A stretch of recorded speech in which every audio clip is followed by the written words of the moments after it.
Hai, Assalamualaikum. Terima kasih kerana menonton video-video di channel Muhammad Nur Syufaat. Jangan lupa subscribe untuk tonton video-video baru. Terima kasih. Korang memang terbaik. Hai, Assalamualaikum. Kembali lagi ke channel aku. Untuk video kali ni, aku nak beri reaksi aku tentang pelonggaran PKP ataupun Perintah Kawalan Pergerakan yang dah masuk ke fasa yang keempat ni. Baru-baru ini Perdana Menteri telah mengumumkan bahawa sebahagian besar sektor ekonomi akan beroperasi semula bermula 4 Mei 2020. Run.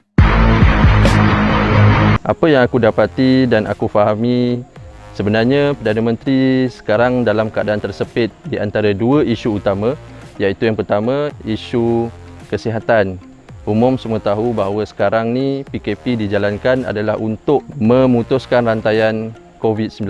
Untuk isu yang kedua adalah isu ekonomi, di mana ekonomi Malaysia di dalam keadaan yang tidak stabil dan perlu dipulihkan kembali. Dalam ucapan beliau pun memang dia dah terangkan panjang lebar mengenai masalah kewangan, masalah ekonomi yang melanda negara kita, di mana kita telah kerugian beberapa bilion, satu jumlah yang sangat besar setiap hari. So, mana kerajaan nak cari duit? Aku memang dapat rasakan kerajaan ataupun negara sekarang ni terpaksa buat benda ni.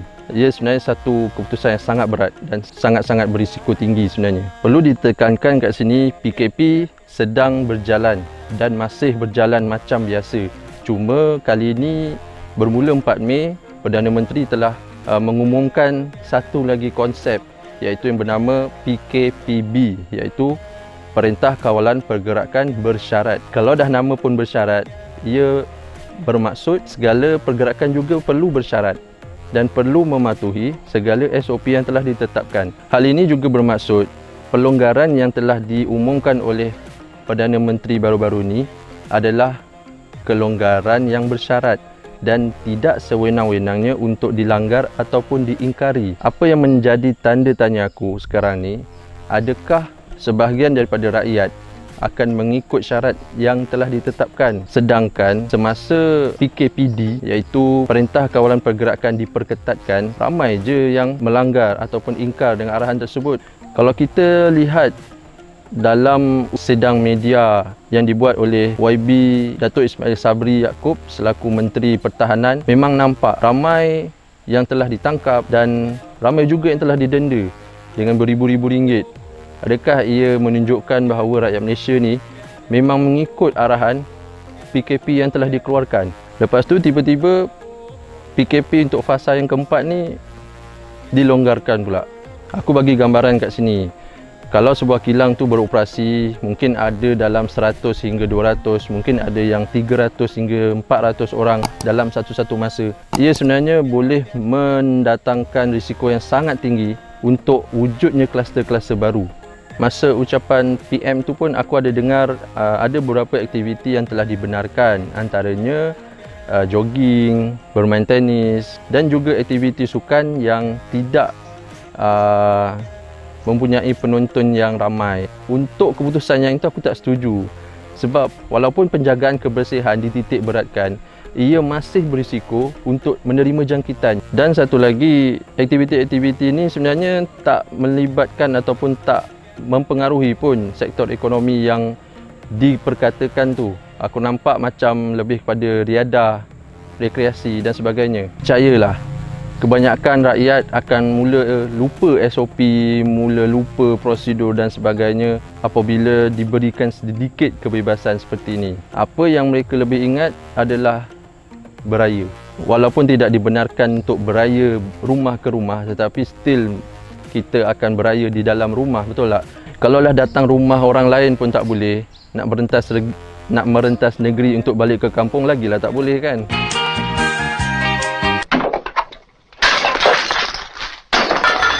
Hal beraya ni ramai yang pelik, mengatakan bahawa jogging boleh, beraya tak boleh. Pada aku senang je, kalau kat tempat kerja, bos lah yang akan kawal. So, bos lah yang akan tetapkan SOP dan mungkin sebelum pekerja mula bertugas, diorang akan melalui proses saringan. Kebarangkalian untuk terkena memang ada, tetapi tidak setinggi apabila beraya, berjumpa dengan sanak saudara. Bila kita dah berjumpa sanak saudara, bila dah jumpa mak dengan abah yang korang dah lama tak jumpa, lebih-lebih lagi sebelum PKP, aku rasa benda tu takkan boleh terkawal. Dan korang tak risau ke kalau korang ni sebenarnya pembawa kepada wabak tersebut, dan akhirnya akan terkena pada semua yang korang dah peluk, korang dah salam tu.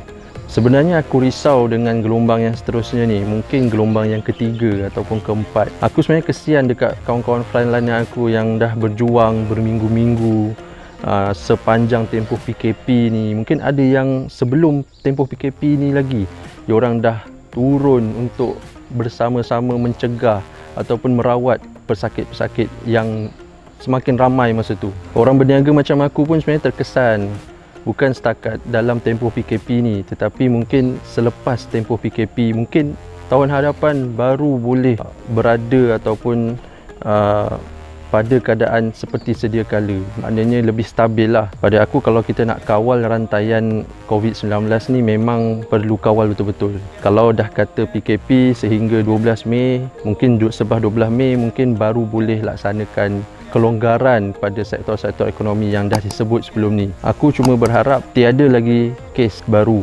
ataupun boleh katakan sifar lah kes baru.